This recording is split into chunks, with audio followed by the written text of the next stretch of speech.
نوواردان کہہ لیں، اس کی رہنمائی کرنے کا بھی اس میں مجھے موقع ملا. اور اب چونکہ سارا دن انگریزی سے لین دین رہتا ہے اور پڑھنا لکھنا سب کچھ اس میں ہوتا ہے، تو اس لیے کچھ نہ کچھ میں لکھنے کی بھی صورت بن جاتی ہے. تو اگر کتاب بنی تو میں پیش کروں گا اور پھر تبصرہ آپ سے سنیں گے. کیا سننا چاہیں گے؟ نعت ہے، نظم ہے، غزل ہے، اور آپ اپنے وقت کے مطابق بتا دیں. نہیں، آپ ایک نعت سنا دیجئے اور ایک نظم کی بجائے مجھے ذاتی طور پہ غزل زیادہ پسند ہے. سنیے، اور نظم میں نے سنا بھی دی وہ تو پہلے ہو گئی نا، وہ تو جی بالکل. نعت سماعت فرمائیے. جی جی. نہ اس کنارے سے مطلب نہ اس کنارے سے، نہ اس کنارے سے مطلب نہ اس کنارے سے، نظر بندھی ہے تیری روشنی کے دھارے سے. نہ اس کنارے سے مطلب نہ اس کنارے سے، نظر بندھی ہے تیری روشنی کے دھارے سے. وہ جن کا راہنما آفتاب بطحا ہو، وہ جن کا راہنما آفتاب بطحا ہو، وہ راہ کس لیے پوچھیں کسی ستارے سے. وہ راہ کس لیے پوچھیں کسی ستارے سے، جو ان کا سوچا ورق پر بہار اترنے لگی. جو ان کا سوچا ورق پر بہار اترنے لگی، ثنا کے پھول کھلے کیسے پیارے پیارے سے. جو ان کے دھیان کی برکت نہ میری عمر میں ہو، جو ان کے دھیان کی برکت نہ میری عمر میں ہو، تو ایک پل بھی نہ گزرے میرا گزارے سے.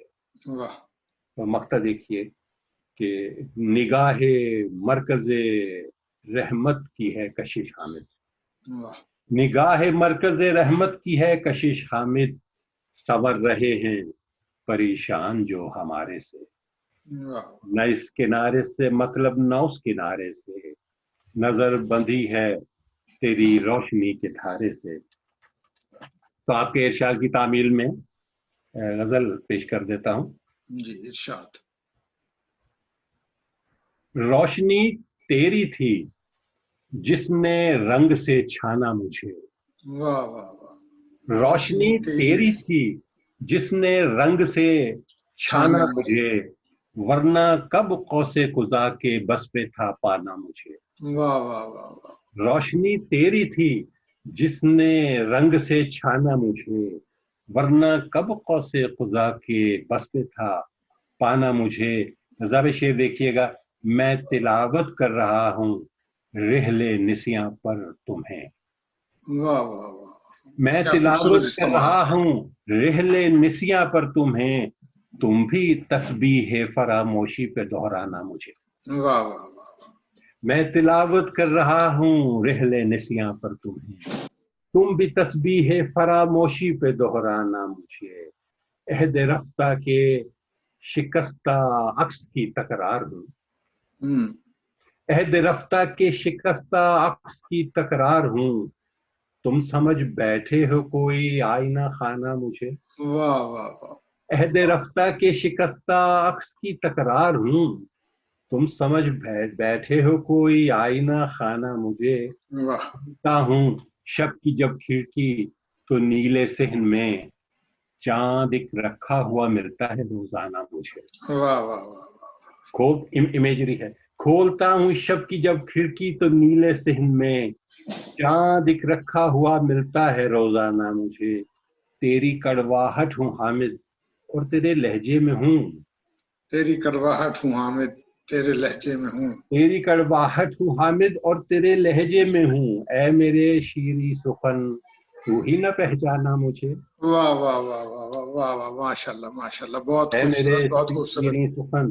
اساتذہ کا کرم ہے، ان کی تربیت کا میں سمجھتا ہوں.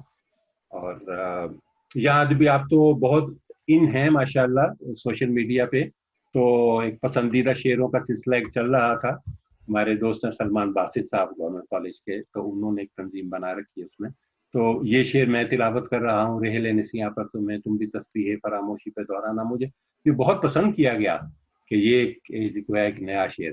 صحیح صحیح اللہ کا فضل ہے، پھر اساتذہ کی تربیت ہے، آپ جیسے دوستوں کی حوصلہ افزائی ہے، یہ سلسلہ چل رہا ہے، آپ یاد رکھتے ہیں۔ حامد، آپ نے اتنا وقت دیا، آپ کا بہت شکریہ کہ ادبستان کے جو ناظرین ہیں ان کے لیے آپ نے اپنے قیمتی وقت میں سے اپنی مصروفیت میں سے وقت نکالا، آپ کا بہت شکریہ۔ آپ کا شکریہ، اور ادبستان کے تمام شائقین ہیں، جو ناظرین ہیں، ان کا بھی شکریہ جو اس کو دیکھیں گے یا بھی دیکھ رہے ہیں۔ اور میں آپ کو بتاؤں کہ ادبستان انتہائی اہم سلسلہ ہے جو آپ نے شروع کیا، اور میں یہ بھی بتانا چاہتا ہوں، اس لیے نہیں کہ آپ سامنے ہیں، کہ میں اس کا ہر پروگرام دیکھتا ہوں اور اگلے پروگرام کا انتظار کرتا ہوں۔